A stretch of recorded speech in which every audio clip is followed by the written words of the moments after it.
Зеркальная галерея. Вот случай из моей жизни. Поздний вечер. Мы едем с женой домой. Она очень устала, не доспала из-за работы. Я водитель так себе, и все мое внимание поглощено дорогой в незнакомом районе. Я проехал нужный поворот и еще километра два. Вдруг жена просыпается и начинает орать, что я проехал поворот, и поливать меня такими прилагательными. Словно это последний день Помпеи. Я стараюсь не отвечать, но она меня пробивает эмоционально. Почему это произошло? Ведь я не излучал никакой отрицательной энергии. Я был поглощен дорогой. Хотя и чувствовал себя неуютно в это время из-за плохой ориентировки. Получается замкнутый круг. Мое состояние не идеальное, а негатив от супруги удваивает негатив в семье. Жену я точно переделать не смогу. Какова может быть тактика и стратегия в этом случае? Каждый человек создает слой своего мира. Эти слои пересекаются и накладываются друг на друга. Источник негатива может прорываться в слой вашего мира из чужих. Не стоит лишь придавать этому значение и досадовать по поводу того, что негатив производят ваши близкие. Мир — это зеркало, но он реагирует с задержкой. Давайте себе установку на то, что мир заботится о вашем комфорте и благополучии. Упорно ищите тому подтверждение в любой мелочи. Пусть это станет привычкой. Со временем негатив непостижимым образом исчезнет из вашей жизни. Даже ваше окружение перестанет быть источником негатива. Не ищите этому объяснения. Просто действуйте с неизменным постоянством. Смотрите, что происходит. Вот вы даете себе установку на позитивное отношение и начинаете ожидать результат, а получаете реакцию, не соответствующую данному отношению. Этот отклик, то есть отражение, является следствием более раннего отношения. Вы не учитываете поправку на задержку. Получив негативный результат, вы реагируете шаблонно, то есть опять негативно. Ваше отношение проявляется в мыслях или действиях. Зеркало, не успев среагировать на вашу позитивную установку, снова получает от вас негативный импульс. Вы то и дело меняете курс, а потому не приближаетесь к цели. Весь секрет в постоянстве. Если поддерживать постоянную установку на цель, отражение в зеркале мира со временем придет в соответствие с этой установкой. Вскоре после того, как я приняла установку «Мой мир заботится обо мне», и что бы ни происходило, все идет как надо. Неприятности посыпались, как из рога изобилия, начиная с мелких, и чем дальше, тем крупнее. Например, последнее. Приходится менять место работы, так как зарплату понизили вдвое. Умом понимаю, что все делается к лучшему, но на подсознательном уровне все равно нервничаю, и на душе кошки скребут. Подскажите, пожалуйста, что делать и должно ли быть так? По всей видимости, текущие линии вашей жизни сильно зашлакованы. Знаете, когда организм, засоренный неправильным образом жизни, переводится на здоровый режим, происходит интенсивная чистка, сопровождающиеся болезненными процессами, кризисами. Примерно то же самое происходит и с вашей жизнью сейчас. Вы посылаете в мир новые мыслеформы, а мир вокруг вас, как экран, начинает перестраиваться. Но для того, чтобы трансформировать отражение в зеркале, требуется время, в течение которого возможны некоторые издержки.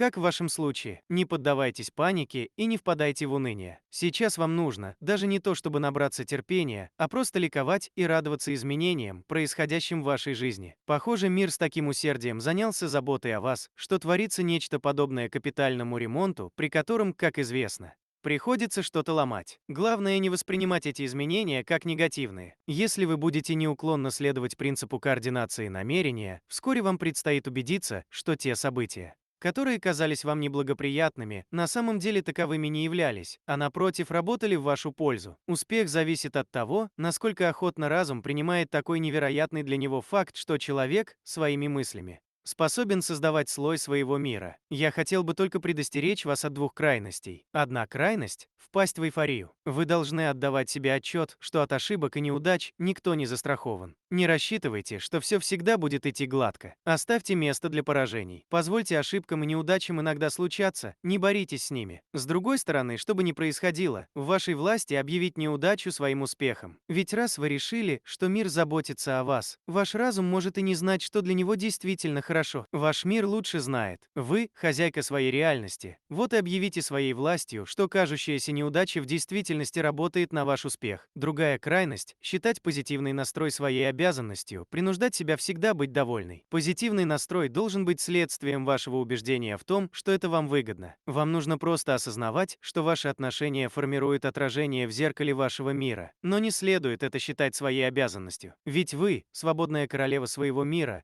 значит в вашей власти иногда быть недовольной и капризничать. Не зажимайте себя в рамки вынужденной необходимости, а просто доставьте себе удовольствие этой игрой в зеркало мира. Я просто не знаю, что мне делать и как себя вести. Понимаете, моя мама. Ну, в общем, я на нее злюсь, обижена. Я очень хочу ее простить, но не могу. Всегда получается так, что она невольно доставляет мне какие-нибудь неприятности. Это тяжело, особенно материально, а ведь у меня есть семья, муж и сын. Я не могу все свои силы отдавать матери, отсюда конфликт. Я чувствую себя виноватой. Я, наверное, очень глупая, да? Но иногда я просто схожу с ума. Мне неизвестны детали ваших отношений с матерью, поэтому конкретных рекомендаций дать не могу. Скорее всего, все ваши проблемы связаны с чувством вины, от которого вы никак не можете избавиться. Если есть чувство вины, в сценарий обязательно будет включено наказание в той или иной форме. Например, человек может порезать себе палец в лучшем случае или повесить на себя обременительную обязанность. Или столкнуться с неприятной проблемой. Бороться с комплексом вины бесполезно. От вины как таковой избавиться невозможно, будь она обоснованной или нет. Проблему эту можно решить только конкретным действием. Действие это состоит в том, чтобы прекратить оправдываться. Вот вы даже в письме оправдываетесь. Я, наверное, очень глупая, да? Нельзя так про себя говорить. Ведь вы отражаетесь в зеркале мира в соответствии со своим отношением к себе. Необходимо вести себя так, будто вам не в чем себя упрекнуть. В таком случае зеркало сформирует слой вашего мира, в котором чувству вины нет места. Одергивайте себя всякий раз, как только вам захочется оправдаться. Запретите себе это делать. Оправдывайтесь только в крайнем случае, когда действительно необходимо объяснить свои поступки. Если у вас достаточно сильный комплекс вины, тогда на первое время не помешает даже немного придушить свою совесть. Как только привычка оправдываться исчезнет, вслед за этим пропадет чувство вины, а следовательно, и сценарий наказания. Правильно ли я выполняю технику трансерфинга, когда делаю так и вот так? В чем моя ошибка? Дело не в том, правильно вы что-то делаете или нет, а в том, насколько вы сами верите в свою правоту. Если вы считаете, что поступаете неправильно, вы совершаете ошибку, что бы вы ни делали. Если вы сомневаетесь, вы получаете себя, колеблющегося. Представьте себе такую ситуацию. Вы пришли в галерею, где вместо картин на стенах висят одни зеркала. Все они в разных оправах, но суть у них одна – это зеркала, в которых вы видите свое отражение. Я же выступаю в качестве вашего гида в этой зеркальной галерее. Теперь, допустим, вы задаете мне вопрос, какую методику достижения цели вам лучше выбрать, ту или эту.